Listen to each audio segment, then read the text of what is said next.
shiny, happy people. Welcome to Kimbaskrafts. My name is Kim, and if you're new here, hello, welcome. And if you're returning, welcome back, guys. Love you. So we are here on December 2nd with square 2 for the Advent. So we are going to be cutting this square out. It's a big one.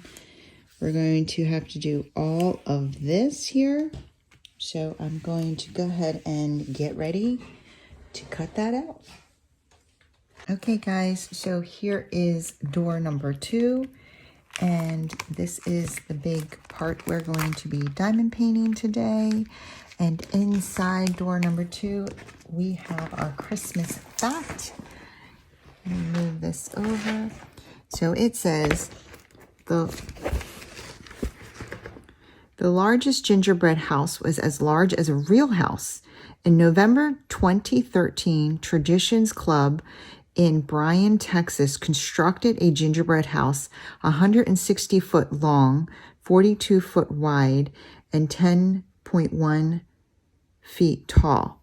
It took 1,800 pounds of butter, 7,200 eggs, 3,000 pounds of sugar, and 7,200 pounds of flour, and over 22,000 pieces of candy.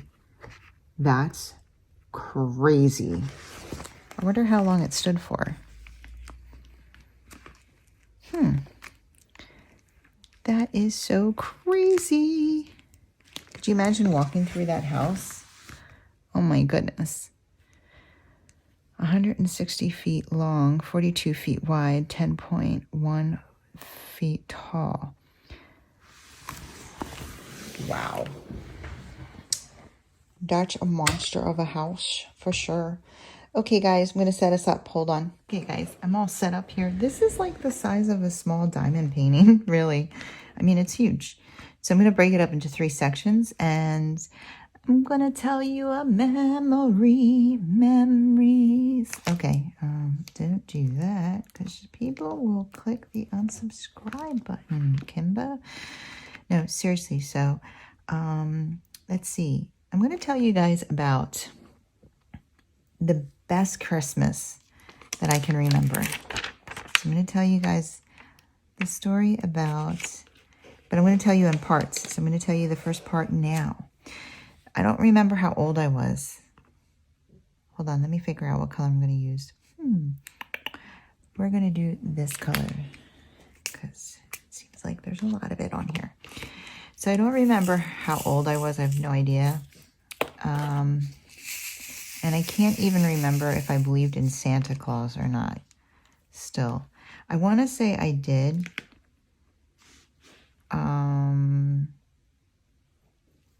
But I might not have. I might have known it was my parents.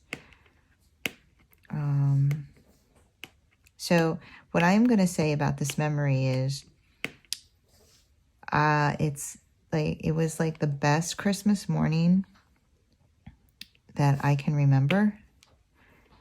And also, it comes with a lot of guilt. Like this Christmas memory comes with a lot of guilt, and I'll explain that. That's why I'm not sure if I believed in Santa or not. So I remember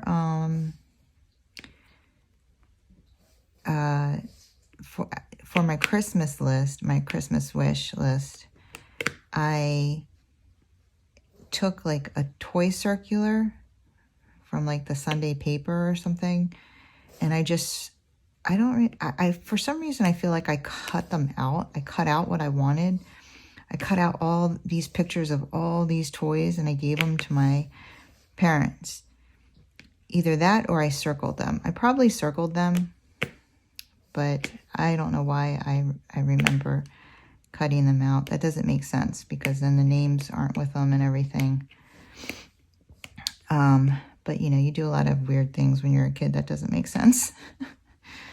And it was like almost the whole circular, pretty much. It was just like all the toys. Like when you look through a circular as a kid, you know, every toy, you're like, oh, I want that. Oh, I want that. And I want that. And I want that.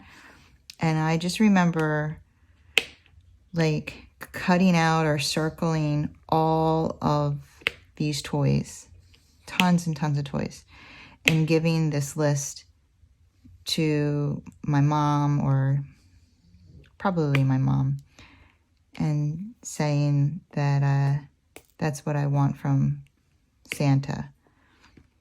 And yeah,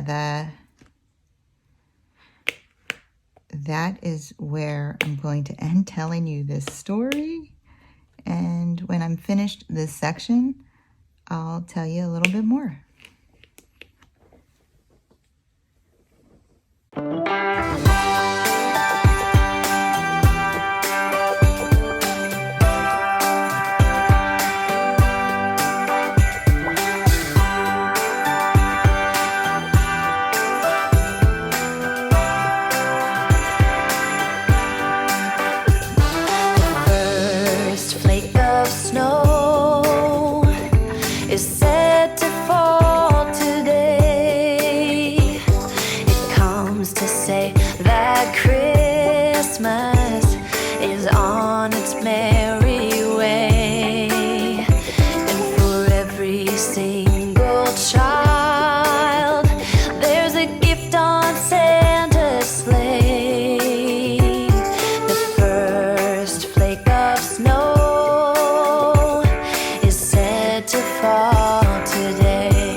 Okay, so we are a quarter done this thing, and I'm gonna move this up here. So I have to do this little part right here too. So I'm gonna move it up to, I don't know, here.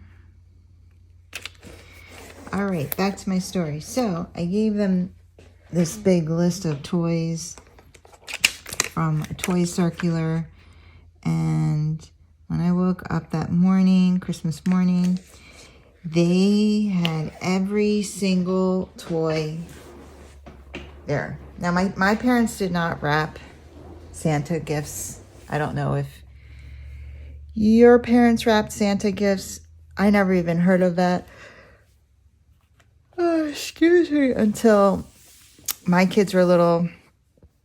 So my ex-husband wanted us to wrap the Santa gifts, and so we did, but I never heard of that before. And so when I walked out, they were just like all over there. There were toys I don't even remember asking for. I was just shocked. I'm like, because honestly, like, you know, I didn't ask for all of them because I thought I was going to get all of them. I asked for all of them because I wouldn't have minded any of them. So I was really, really, really surprised. And I took care of them. I took really good care of them.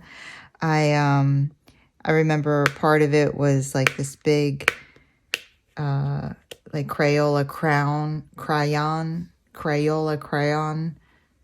spinning stand. And, yeah, I like never lost a color. And I got this like little, I remember getting this thing too, and I loved it. It was like, it would have been for a Barbie, but it was not a Barbie toy. But it was this like little kitchen, and it like folded shut. You undid the strap, and then you open it up, and there was like a sink, and then drawers and cabinets and a refrigerator, and inside of it had like these little tiny lettuce, iceberg lettuce that you could put in the refrigerator, and these tiny forks. I mean, they were so small. They were like what a Barbie could use. And I took care of that thing so well. I had every piece to that set, like all the spoons, all the forks, all the plates, all the knives, except for one fork that fell inside of it, like in between something, and it fell inside of it. And that bugged me so bad. I tried so hard to get that fork out, and it bothered me that I did not have the full complete set. But I did not lose any other piece, not one tomato, not one head of lettuce, until, you know, we got rid of it. I don't know what happened to it when we moved. But yeah, I got so many toys that year. It was crazy. Like, I just remember looking at them all, and like, I'm like, I asked for this. I didn't even remember half the things I asked for, because I pretty much just ripped out every page of that circular. So, you know, of course it was really exciting, and I was like shocked, but then a lot of guilt came with that Christmas. And I will tell you that when we start the third session. So, going to put you back in a time lapse. Enjoy the music.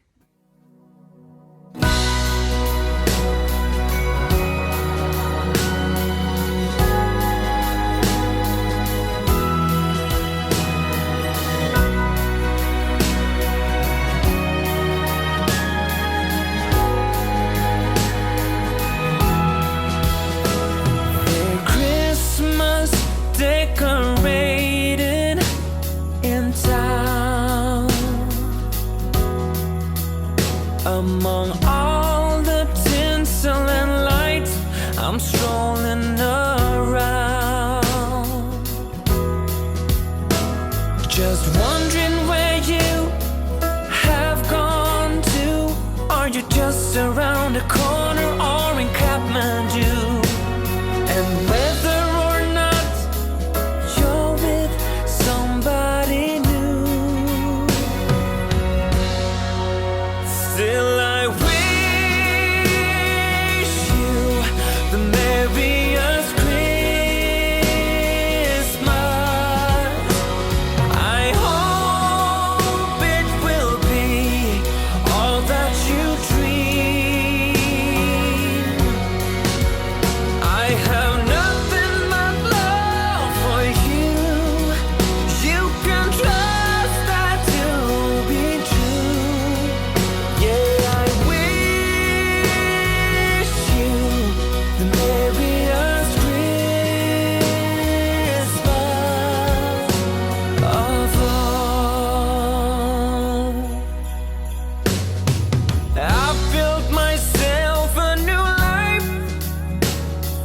the ground up.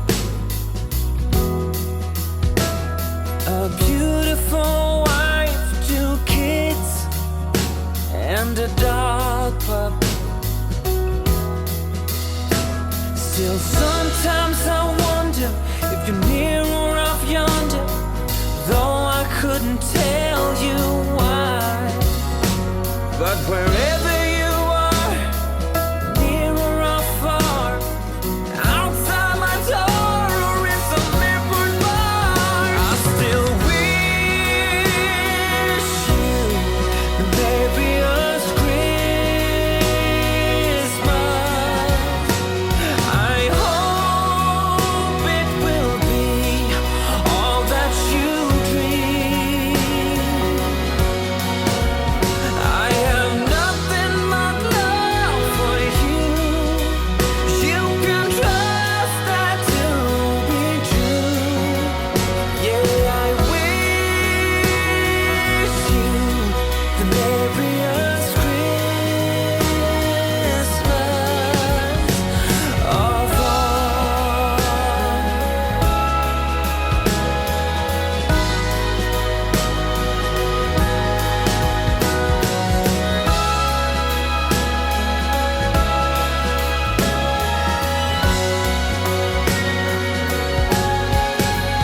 Girl, I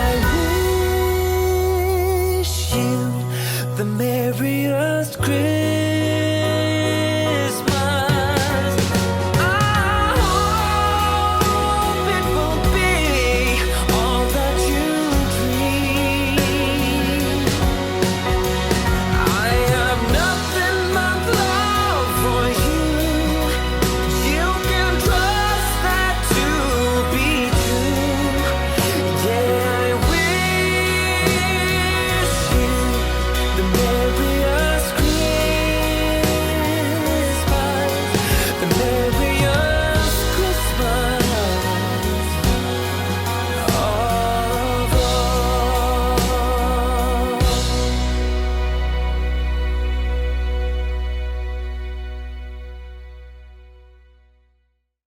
Okay, guys, so we are done the second part, and you can see that this is a ornament or snow globe with 2 people on a sled, and I'm going to do the top up here. I will tell you that this is extremely pixelated. Like, you can barely make out what it's supposed to be in real life when I'm sitting here looking at it like a foot away from it. But I kind of knew it was going to be like that because it's a very intricate painting. I picked it because, you know, I could block it off into 24 sections. And I really wanted to go bigger, but it's just not possible for me to do 1 square a day, you know, bigger, especially with this confetti. And these are squares. There was no option for a round with this painting. But even if there were, I don't know if that would have helped because of how heavy the confetti is. I mean, it is just extremely confetti heavy. So, like, you're mostly single placing. I don't know, you know, even if there were rounds, you're still single placing. So, not sure how much that would have helped anyway. So anyway, I'm going to just finish my Christmas story, the best Christmas of my childhood that I can remember. And so, yeah, okay, so I had all the Christmas gifts. I was extremely happy and shocked.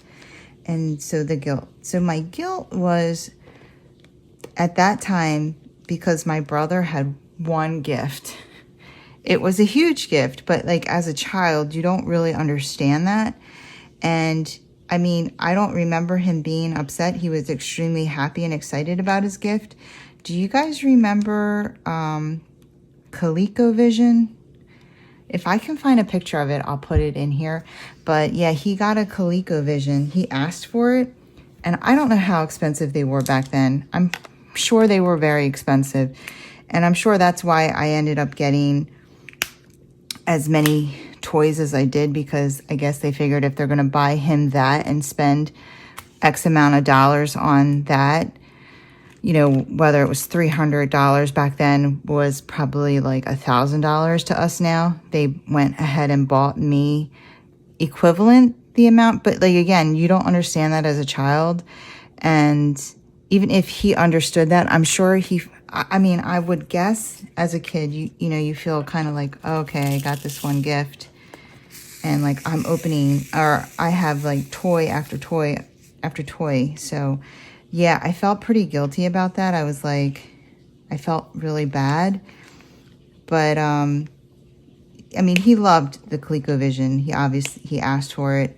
It was awesome. I mean, I played it just as much as he did, and I got to reap the benefits of that as well. I don't know if you guys remember Donkey Kong.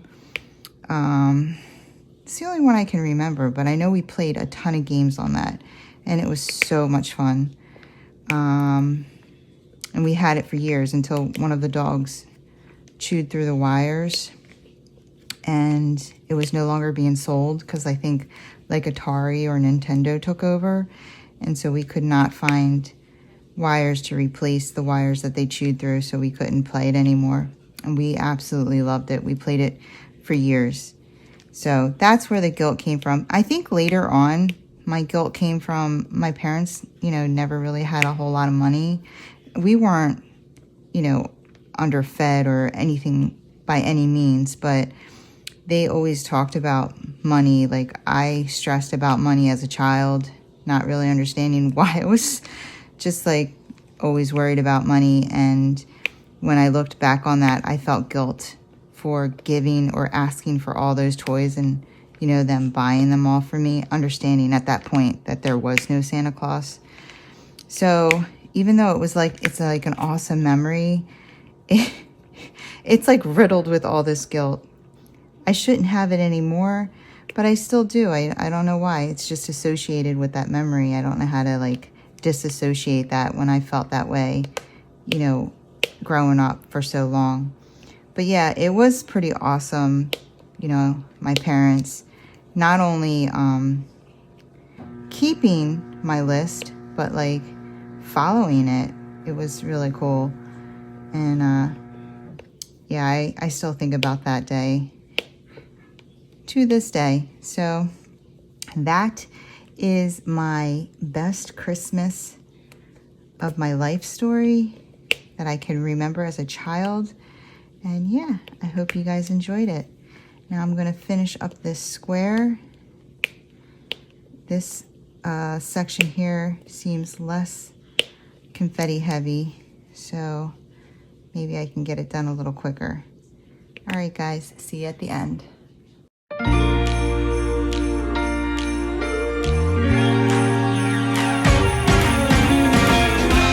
Christmas lights are all around. I can see them now. It's like they spell your name. It's insane. Now we're back here once again. Holidays and cheer. But now I got my eye set on you. I'm not gonna play it safe. It's going down on Christmas Day. 'Cause I've been trying to tell you in every way. Yeah, I've been trying to show you, but somehow failed. I wanna have someone to hold.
Okay, guys, finally done this square. Well, not square, I guess, section. Day 2, December 2nd. And we have 2 people in a Christmas ornament with a bow sledding. Very cool. Looks really cute in the camera. All right, let's see here. Hold on a second. Okay, guys, so there they are, day 1 and 2. Yeah, very cute. And remember, guys, when this painting is done, this painting was created by Randy Wollenmann, and I will link his website below. I'll also attach some links to puzzles of different paintings, because there's more paintings than are listed on his website currently, I think, because I've seen like a lot of different puzzles that I didn't see on his website. So yeah, I really hope that, one of the diamond painting companies reaches out to him so we can have some of these great paintings for us. All right. We'll be back for day 3 tomorrow. You guys have a wonderful evening. Take care. Keep diamond painting.